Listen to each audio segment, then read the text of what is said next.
मुझे छोड़ के परदेसी मेरे यारा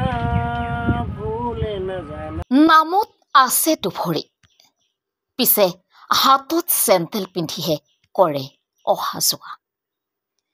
জীৱন সংগ্ৰামৰ এগৰাকী সাহসী সৈনিক বিশেষভাৱে সক্ষম হৈও লোকৰ অনুকম্পাৰ পাত্ৰ নহয় হৈছে অনুপ্ৰেৰণাৰ উৎস এগৰাকী প্ৰকৃত জীৱন যোদ্ধাৰ সৈতে চিনাকি হওঁ আহক যুৱকজনৰ নাম সুকুমাৰ বিশ্বাস ঘৰ গোৱালপাৰাৰ ধূপধৰা লাউডুবা গাঁও কমাৰশালত শ্ৰম কৰি পোৱা কষ্টৰ দুপইচাৰে চলাইছে নিজৰ পৰিয়াল সৰুতে হোৱা এটা অসুখৰ পৰাই কঁকাল দুভৰি হ'ল অকামেলা আৰু তেতিয়াৰে পৰাই আজিকোপতি এইদৰে হাতে ভৰিয়ে মিলাই কোনোমতে চলাচল কৰে তেওঁ জীৱনৰ কঠিন বাস্তৱক কমাৰশালৰ হাতৰিৰে পিটি পিটি যেন মসৃণ আৰু স্বাভাৱিক কৰি লৈছে তেওঁ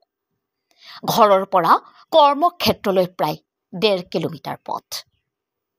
পুৱা গধূলি নিতৌ এইদৰে এখন হাত আৰু এখন ভৰিৰে অহা যোৱা কৰে হেকৰা মিলনপুৰ বজাৰৰ কমাৰশাললৈ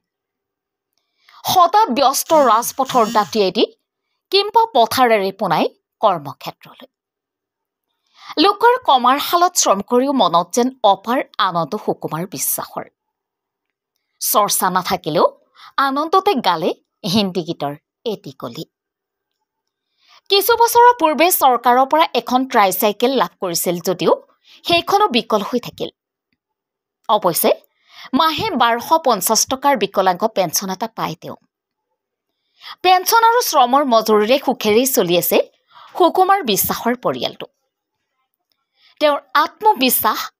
কৰ্মদমে মানসিকতা আৰু সংক্ৰামিকতাক হলাকিবই লাগিব তেওঁ বহুজনৰ আদৰ্শ হওক আগলৈ তেওঁৰ সুস্বাস্থ্যৰ কামনা কৰিছো আমিও নিউজ টেক্স ৰিপৰ্ট নিউজ 80 অসম সুকুমাৰ বিশ্বাস কি কাম কৰে আপুনি এই কামাৰৰ কাম দা কটাৰী আপুনি কিমান দিনৰ পৰা এই কাম কৰে এই কাম কৰোঁ আপোনাৰ 15 বছৰমান খোজ কঢ়াত যথেষ্ট অসুবিধা পায় জন্মৰ পৰাই নেকি জন্মৰ পৰা নহয় 12 বছৰ কি হৈছিল মানুহে আকৌ কথা লাগিছিল বুলি তাৰপাছত কথা লাগিছে বাৰু কবিৰাজ চবিৰাজ দেখালোঁ ভাল নহ'ল এতিয়া ঘৰত কোন কোন আছে আপোনাৰ ঘৰত মোৰ মাই আছে ভাই আছে বাবা নাই পৰিয়ালটো আপুনিয়ে চলায়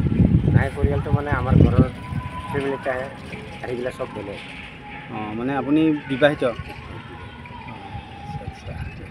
এতিয়া কেনে আপোনাৰ কামত আপোনাৰ অসুবিধা নহয়নে কামখিনি কৰে অহা যোৱাতে অসুবিধা হয় এতিয়া